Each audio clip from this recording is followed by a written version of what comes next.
Now we'll come to the next topic, that is typecasting. Now what is typecasting basically? I'm converting one data type into another data type. So typecasting is when you assign a value of one primitive data type to another type in Java, or whether it is C or C++, anywhere. It is typecasting. So there are two types of typecasting. One is called as implicit, another is called as explicit. In implicit typecasting, the typecasting is done automatically, whereas in case of the explicit or manual typecasting, we have to do it explicitly.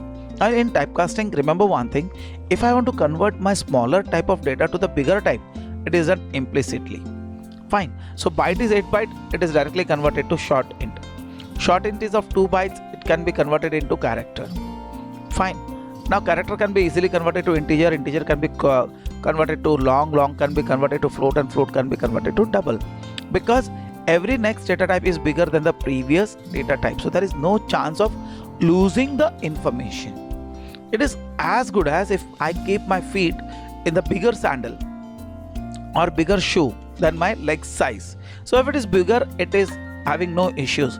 But then the problem comes when my shoe, I need a shoe of 7 number and I try to fit it in 6 number. So there will be some issue. So same thing happens here. When I go in the reverse way, that double to be converted to float, float to long, long to int, int to short, and short to byte, there is losing of information. We can lose the information over here.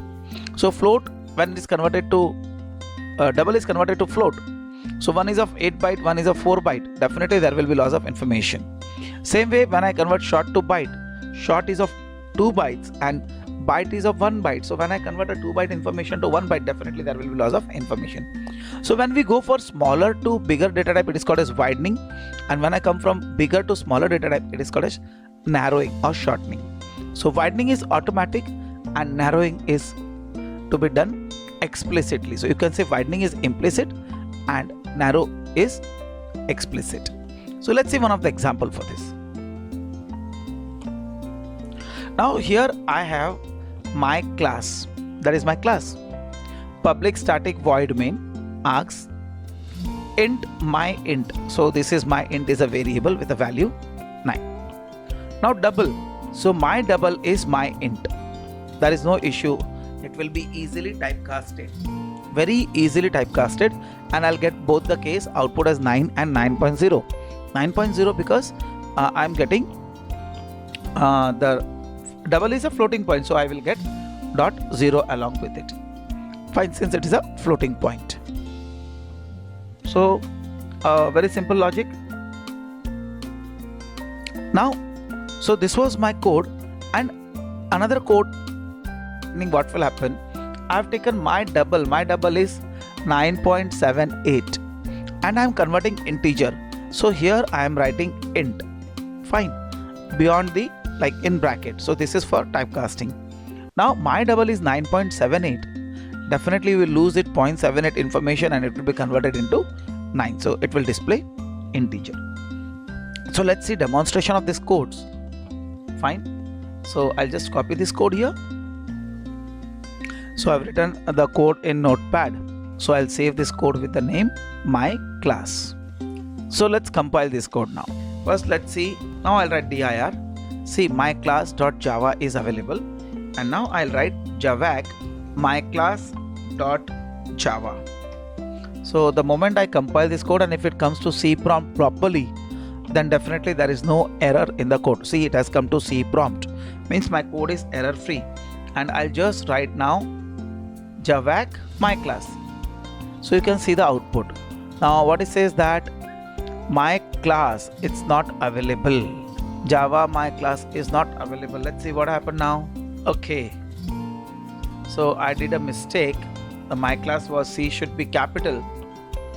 Fine, I got 9.0 and 9. Why 9.0? Because it was double, and 9 because it was a integer data type. So this is about the typecasting, and you can see the typecasting here. Now what I can do is I can take up another code. Fine, I'm connecting you to Notepad and I'm copying another code in that. Store this, and here I'll write my class 1, and I'll save this code as my class 1.java. It is exactly the same code what I have discussed with you. It is the same code which I have discussed with you. In this code, what I have done, I have taken a double data type 9.78 and I'm typecasting it into integer. So my double I am typecasting into integer. So since my double is of 8 bytes and integer of 4 bytes, there is loss of information. So what is the loss of information is 0.78. So when I print integer value, I will get 9 and the float value is 9.78. So let's go ahead with the execution. Fine. I'll switch over to the command prompt where I can execute this code. Now again, as usual, I'll write dir. So you can see there is a file called as myclass1.java in my folder. So what I'll do, I'll just try to compile this code, myclass1.java. Now if it has compiled properly. So now what I can do, I can execute myclass1. So you can see the answer is 9.78. That is a input number, that is a double precision number, and I get 9 as typecasted number as integer. So what it says that when I typecast from lower to bigger, fine, it's very easy. There is no need of any losing of information. It is widening. And when I come from bigger to smaller, and anyways, if I try to fit a big thing into small thing, the thing is to be distorted. So here also the data type will be distorted and you will get the distorted output, or rather the loss of information will be there. This distortion is nothing but loss of information. So I hope till this point is